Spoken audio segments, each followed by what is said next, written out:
Sanibonani Dumelang, Limajoro Bonjo mambo vipi onibingelelayo unjani ndini umfo kaDladla phansi emkhampathini la kubuya khona ntanga zamashinga.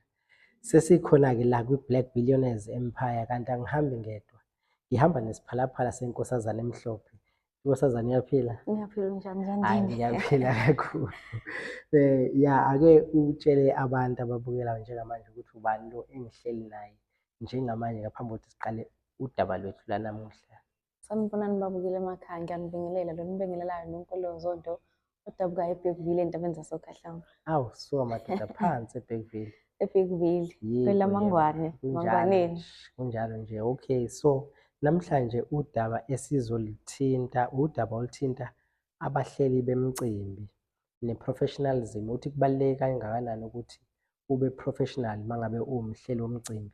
Mangikhuluma ngokuba professional-ke ngikhuluma ngokuthi umhleli womcimbi akabe nokuxhumana nabaculi laba azofuna ukuthi abafake kwi-poster, uyabo. Yes, ingabe ukuthi sekuyaba sithole ukuthi umculi kwi-poster, the next thing umculi uthi akazi lutho yena ngokuba khona kwakhe kule poster, abakhulumanga naye, yabo, izinto ey'kanjalo. Ngiyayibona lento Yeah, eshoyo futhi. yes. So into eyenzakalayo-ke njengamanje ukuthi bekunomcimbi bekufanele ube khona eGoli. Lo mcimbi kaMaskandi obuseGoli osekunempawu ey'ningi ey'khombisa ukuthi ungazuthi uzogcina ukhanseleka njengamanje.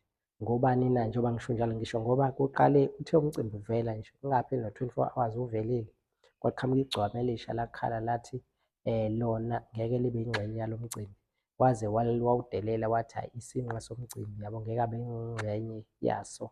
Waqhamuka uNtaba yaseDubai wavela lapho yena ikhala ngegcwama elisha ukuthi hhayi mawungekho happy bekufanele ukhulume nathi not ukuthi ubhale, ngoba manje ubulala into yethu esithi siyayizama, yabo.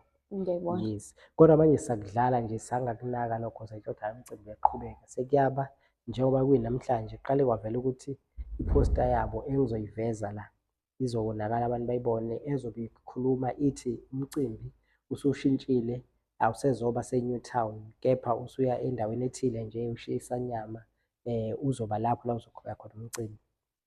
Kusasenjalo sekuqhamukani? Sekuqhamuke cishe abaculi bathathu, yabo, iPhakade Elihle, uMjikelwa nelinye iciko, abaveza ukuthi bethi bona abantu bacela ukuthi abantu bazi ukuthi bona ngeke beze bebe yiyona ingxenye yalo mcimbi lo, okusho ukuthi yize noma bekhona kwi-poster kodwa bona bacela ukuthi abantu bazi ukuthi ngeke besaba khona kulo mcimbi, yabo. So lokho-ke kuyenzani lento? Kuyayibulala i-value yomcimbi lokho, yize noma singathi mhlawumbe hhayi abaculi abangakaphakami kangako, kodwa the fact that bebekhona kwi-poster kodwa manje sebethi beyaphuma ngeke besaba khona, lokho ku-counts a lot, yabo, kuyawubulala umcimbi lokho. And lokho kuzobaveza nje abantu abangekho professional.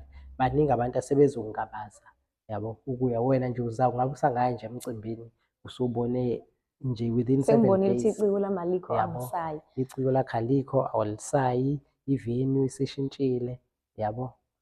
No, ngiyayizwa lento eshoyo but mina umbuzo wami uthi ngaphambi kokuthi bebafake kwi-post bebeke baxhumana yini nabo kuqala ukuthi sinomcimbi ngosuku oluwukuthi uyawungenelela noma ukuthi mhlawumbe kunemali ezobe bekhokhelwa yona abaculi, bakhokheliwe yini leyo mali leyo? Mhlawumbe yabo emakhampanini kuke kwenziwe into ekuthiwa ama-RFQ ukuthi uyakhokhelwa uzobe ukhona endaweni ethile. Yes, And mina eMaskandi kuyenziwa yini ukuthi uyaxhumana nomculi kuqala nikhulume ukuthi hayi siyakumema emcimbini okanje ngabe uzobe ukhona, usho uconfirm, noma bavele bebafake kwi-post nje ukuthi hhayi nawo umcimbi ngaphambi kokukhuluma nabo? Nami vele uma ngizwe kanjalo ngeke ngifike ngoba nginey'nhlelo zami.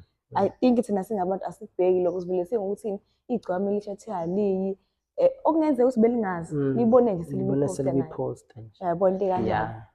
ya, no, kukanjalo-ke impela njengoba ebeka, or kungenzeka ukuthi labantu bebengatshelwe ukuthi bayibone sebekwi-poster, kungenzeka ukuthi abafakelwanga ama-deposit because i-industry le kaMaskandi indlela esebenza ngayo isikhathi esiningi, uma umhleli womcimbi, i-event organizer iqasha ifakela i-deposit, kuneze i-contract ekumele uyisayine ukuthi hhayi uyahambisana nalo mcimbi nokuba khona kwakho kwi-poster uzofika, and then kube ukuthi ibhalansi uyithola after usuqeda ukusebenza. Yes, yabo. So the same thing-ke le ebesibheka ukuthi manje kufanele ngabe yenzekile, and indlela ekwenzeka ngayo izinto ey'khomba iy'mpawu zokuthi kungenzeka ukuthi ayenzekanga yonke leyo nto leyo, Hayi, le mpawu abantu zenzala ezokuthi bakhokhele. ayenzakalanga leyo nto leyo. Yes. Angeke phela nami ngikukhokhela imali usungithembisile vele ukuthi uzoba khona, sengiyeke abanye abantu engabe ngibabizile ngoba sengibize wena osho ukuthi sekunabantu engibakhanselayo. Exactly. Ngithemba ukuthi mina ayenzeki leyo nto le nto nomaskandi. Ngicabanga ukuthi mina abahleli bama-event ibona abasifeyilayo.